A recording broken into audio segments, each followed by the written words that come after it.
Heart-Shaped Box is a story of a burned-out 50-something heavy metal musician named Judas Coyne, who's on the downslope of his career. His glory days in rock and roll are behind him, and he fills up his time now rambling around his upstate mansion and tending to his collection of grotesque, macabre artifacts.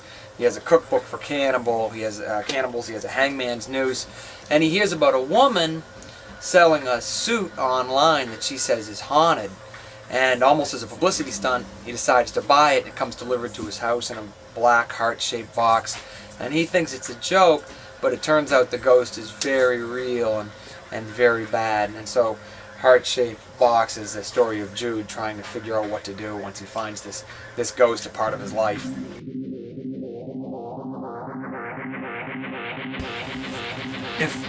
If I was going to haunt something, I think that I would want to haunt my iPod. I actually think that would be a really good idea for a story.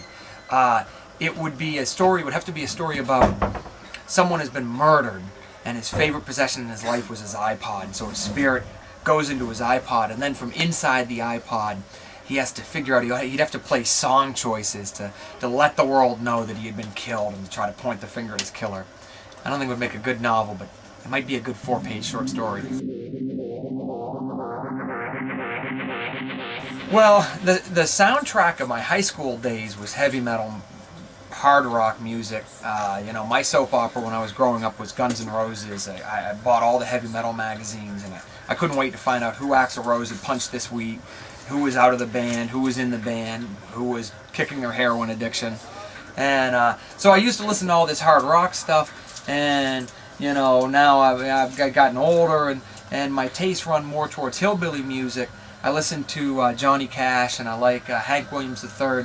But if heavy metal is an attitude instead of a sound, then I actually think someone like Hank Williams III is more heavy metal than most heavy metal acts. I think Jude would probably be listening to Buckcherry right now. They're offensive enough. He'd like that. And I think he would probably be listening to The Living Things. They're very angry and they're really loud and really interesting. And and this is part of where this is something the book tried to tap into, and part of what the book is about this idea that a certain kind of lonely, isolated person will turn to loud and angry music as a way to armor themselves against the world's sharp edges and as a weapon to lash out at everything that they're unhappy about. And I think that's something that Jude did on his climb to success, and something that he sort of reconnects with when he discovers the terrible danger he's in and the forces that he's up against.